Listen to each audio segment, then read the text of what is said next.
So guys, good morning. Andito po kami ngayon sa Pagkilatan, Batangas.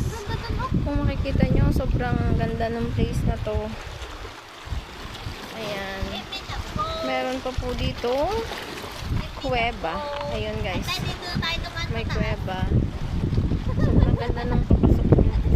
Actually, nag-blue ang tubig. Ayan naman guys, sobrang ganda ng place na to.